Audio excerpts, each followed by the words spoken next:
Chat, the off season is in full swing for Rocket League. If you guys haven't paid attention, obviously we had a week, and now it's been officially 2 weeks since LAN and World Championships has ended, but that doesn't mean we're going to slow down anytime soon. This weekend alone, I think there was like 4 or 5 different tournaments, and I figured we'd quick recap them for y'all on stream today. Some were promoted better than others. Some weren't promoted at all, unfortunately. But luckily, I'm here, and I will break them down for you. So, 4 tournaments we're going to be talking about: Gold Rush, Rocket Rumble, JBL Quantum Grand Slam, which is a LAN that's going to be happening at PAX Australia. And then we've got Insomnia 69, nice number. I think is in Birmingham, I'm pretty sure. I think that's right. So let's go by these one by one. We're going to break them down 4 different sections, and then I'm going to talk about how you guys can also pay attention to this stuff, because for some reason, we still stink at letting people know of community tournaments. Also, Sonics, looking at you. When's the website coming? With that said, let's jump into it. First one was the Gold Rush Totally Excellent Weekend. So Gold Rush Totally Excellent Weekend was a very exciting event. If you guys don't know what Gold Rush is, this was basically a tournament that was inspired by JamesBot, Corelli, Quinn, and a bunch of others way back in the day, off of Beyond the Summit. And they decided to make their own. Right as COVID hit, Wisdom Gaming, which is the parent company of Torrent, actually bought the rights to Gold Rush, and we're like, hey, we have our own studio now in the Mall of America, let's put on a tournament. So they did a bunch of RLCS players, casters, content creators, and they drafted teams. The teams and the captains were Athena, Hootie Hoot, Nito, and Supersonic.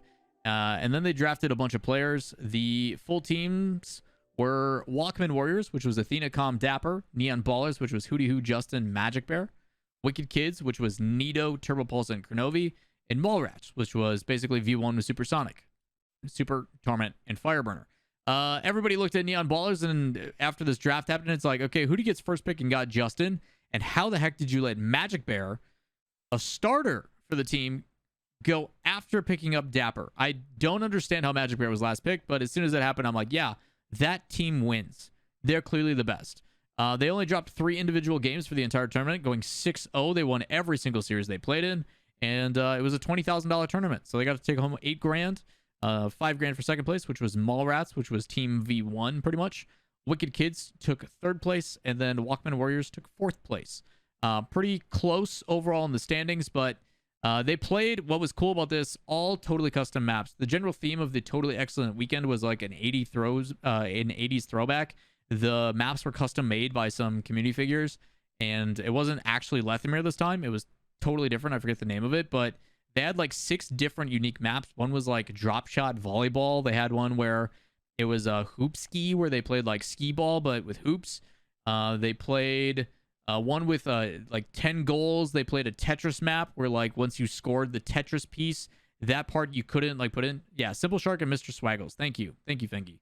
But yeah, it was absolutely nuts. There's a bunch of cool different game modes and stuff, and they played 1 3v3, and I think they had to use like an arcade stick. So like they had a joystick and like 6 buttons. And at one point, I remember in the interviews, Fireburner talking about how they couldn't reverse because they couldn't remember the like key input that they bound. It was nuts. So a lot of focus on the players, the personality, and just having a good time. And it sounds like from all the tweets and stuff I saw on the timeline, it was absolutely fantastic. So I think you could buy a ticket and watch it in person and stuff too. I was thinking about going, but I was busy this weekend with my own cast, which perfectly transitions into the next tournament. Intel Gamer Days is going on. This is a thing where production team that used to run the CRL Bento is partnered with Intel, and for like 11 days they're running a bunch of different tournaments and giveaways and craziness. In particular, they did a $10,000 2v2 tournament this weekend, which was kind of unfair. There was at one point 4x4 16 teams, and they whittled that down. It was Swiss, so if you got 2 wins you moved on. If you got 2 losses you were eliminated. And then from there they went to a single elimination bracket, and all best of 5s until they eventually got to the grand finals and semifinals, which were best of 7s. Daniel and Beastmode were on the same team. I think Hootie Who actually ran a 2v2 tournament with Beastmode and Daniel on the same team. It was expected that they were going to win the whole thing. I think the only thing that didn't go according to plan, Evo and Eris were able to beat Reddles and AJ. I talked about how Evo is pretty dang good, but yeah, overall, things I would say went as expected. There were some pretty good matches here and there. Not all of those were on broadcast. LJ and Chronic. A lot of people talking about LJ, the potential to go to Space Station. Who knows if that'll happen. And Chronic, a very talented player that I don't think gets enough credit and hasn't found his team to propel him into that like status. Chronic played extremely well, really good at utilizing space.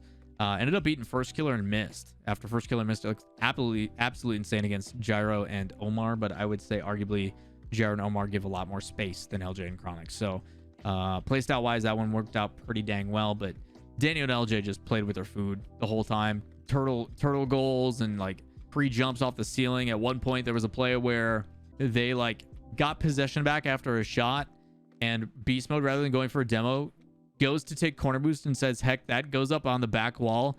And then Daniel just passes it to Beastmode. He hits it off the back wall and redirects it top left. It's like, yeah, this is just not fair, you guys.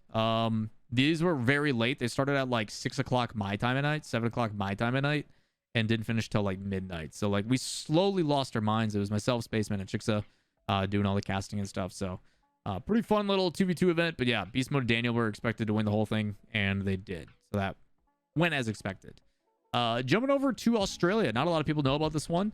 It's actually a two-parter. They're doing the JBL Quantum Grand Slam in Melbourne. This one has actually got invites and qualifiers, which is pretty cool. So this one will be on September 10th to the 11th. It just got announced. They will be doing qualifiers here in like a week and a half. And then those teams will play, and eventually we'll get to go to the main event that starts officially on October 8th. So this one will be one to pay attention to in the future. That will also be at PAX Australia.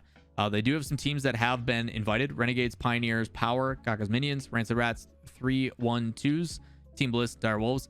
A lot of people are excited to see what that new iteration of Renegades is going to look like. CJ has retired. Does that still mean he's not going to play?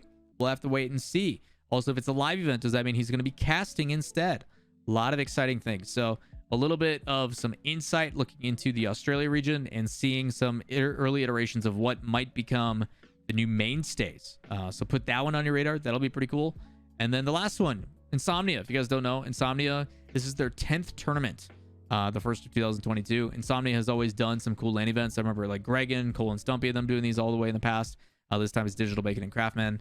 It was a 2,250 Great Britain. I said British. Why did I say British? Yikes.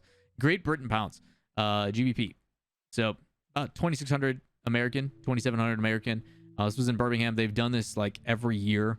I wouldn't say it was the most prolific teams, but we did get to see I think it's the women's team for Endpoint. Ultraviolet, I think is what UV is. I'm pretty sure. So we got to see some different iterations of rosters and stuff, and some conversation there.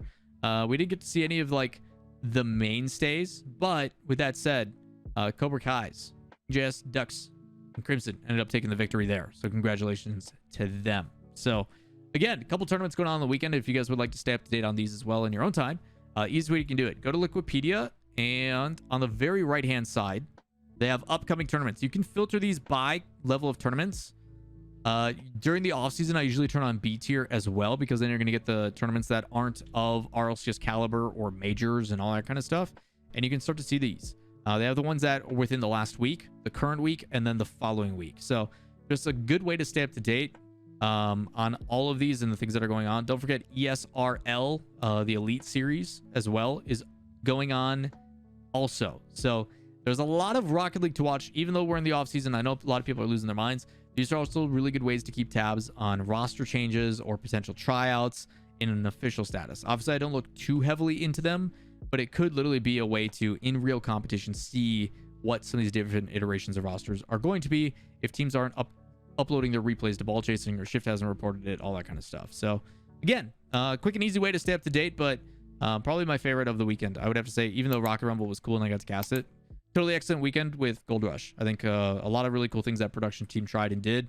I liked the vibe and the aesthetic, and just overall what they tried to accomplish. So with that said, that is so far some of the off-season tournaments that have been going on, and I'm sure we've got a whole bunch more to go. I hear Rizzo's potentially organizing one, so we'll see what that ends up being. But that is going to do it for today's video. As always, if you guys enjoy the content, thumbs up, subscribe, notifications, and we will see you in the next one. Peace.